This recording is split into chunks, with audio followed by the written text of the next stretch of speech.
Bienvenue à ce nouvel atelier. Les iris s'épanouissent dans de nombreux massifs. Je vous propose de saisir une fleur en l'observant avec minutie pour en lire le mouvement, mais aussi pour en découvrir la dynamique qui interagit entre chaque tépale et pour la poser en quelques traits de pinceau de façon très sommaire mais juste. Donc, en observant avec attention un fleuron, je me rends compte qu'il part d'une espèce de nœud qui fait le lien entre la tige et la fleur. À cette base, tous les pétales montent, mais la moitié d'entre eux retombe en arc de cercle alors que l'autre partie continue de monter. Si vous comptez, il y a 6 tépales, 3 qui retombent et 3 qui montent. Mais vous ne voyez pas forcément l'intégralité des tépales qui composent votre fleur. Je constate que chaque tépale est nervurée à partir d'un axe central. Et en observant de plus près, je remarque que depuis cet axe central partent une foule de petites nervures qui s'ouvrent en éventail et qui irriguent le tépale jusqu'à ses extrémités. Et je saisis l'opportunité de ce constat pour faire ce mouvement avec la touffe du pinceau. Donc, quand le tépale tombe, il y a tout un système d'irrigation par petits vaisseaux que je vois très bien en m'approchant. Également, je lis cette irrigation dans les plis du tépale car avec le soleil, le jeu d'ombre et de lumière, le tépale est fortement contrasté et respecte la dynamique des nervures. En résumé, des profondeurs du fleuron, l'axe central remonte et se plie pour retomber tout en souplesse. Autour de cet axe est posé le bouquet d'étamines et de là partent également les nervures qui irriguent tout le tépale alors qu'il s'élargit. En fonction de la variété de l'iris, nous avons des tonalités qui varient énormément. Pour cet iris violet ou bleu, la tonalité la plus foncée est portée par l'axe central et elle s'éclaircit en suivant le sens des nervures. À l'extrémité des tépales, je remarque un léger froissage et je vais essayer également de retranscrire cet aspect. Si je me penche sur le tépale qui monte, l'axe central est très proéminent, avec des nervures qui se dissocient de l'axe et qui remontent dans le tépale tout en s'évasant.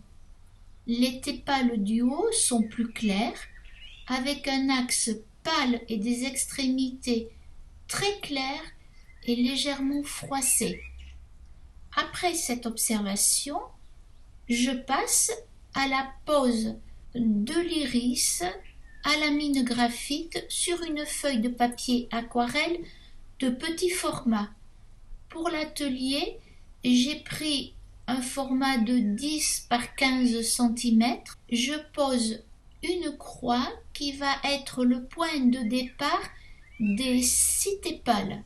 De ce point, je trace l'axe central d'un premier tépale, celui qui me fait le plus face, avec la montée puis la retombée.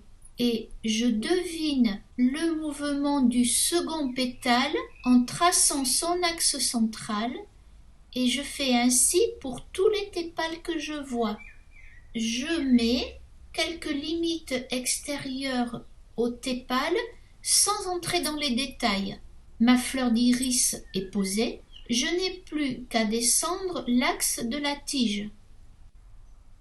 Avec un pinceau relativement fin car la fleur est petite, mais avec une réserve d'eau pleine et une fleur de touffe fine, je prends du pourpre dioxazine. Je teste, je constate que j'ai beaucoup d'eau, donc je peux poser le pourpre en suivant le mouvement de l'axe central, puis en suivant le mouvement de certaines nervures. Je rince mon pinceau et avec une touffe propre, je lis les courbes entre elles avant qu'elles ne sèchent. Faites très attention à l'utilisation du pourpre dioxazine.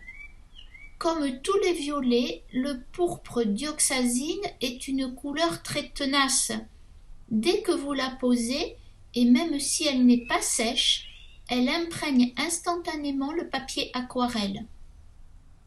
Je continue à faire mon premier pétale. Je reprends un peu de pourpre dioxazine pour faire les extrémités. J'ai gardé en mémoire le sens de la chute du pétale et je l'associe à mon geste dans la pose de l'aquarelle. En passant à l'autre tépale, je surveille le séchage du premier.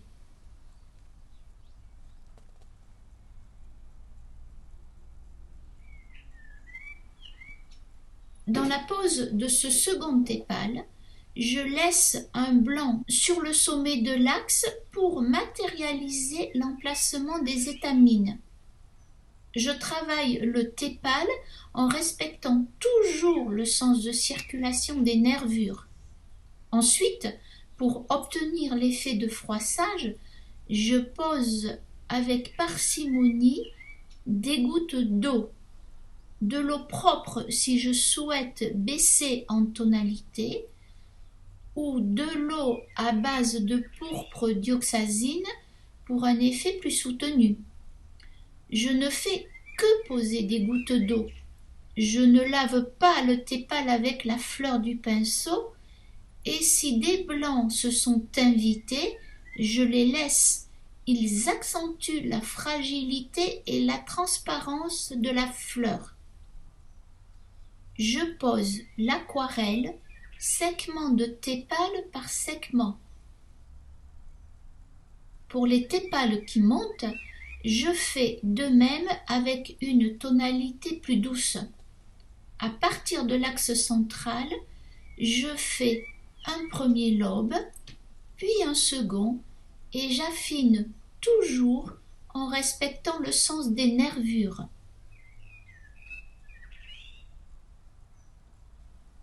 Les variations d'intensité pour créer l'effet de froissement du pétale du bas ne me conviennent pas. L'aquarelle n'est pas sèche, donc je peux rajouter quelques touches de pourpre dioxazine et je laisse l'aquarelle se diffuser. Je surveille le séchage et je contrôle mon intervention. Je finis mes pétales secondaires, ce que je vois à peine. Je les travaille toujours dans le sens des nervures.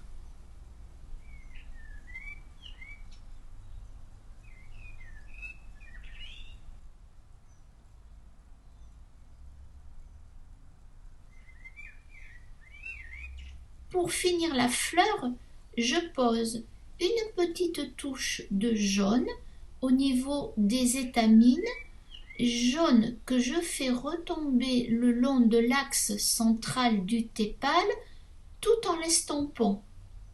Et je ne touche surtout pas au pourpre dioxazine.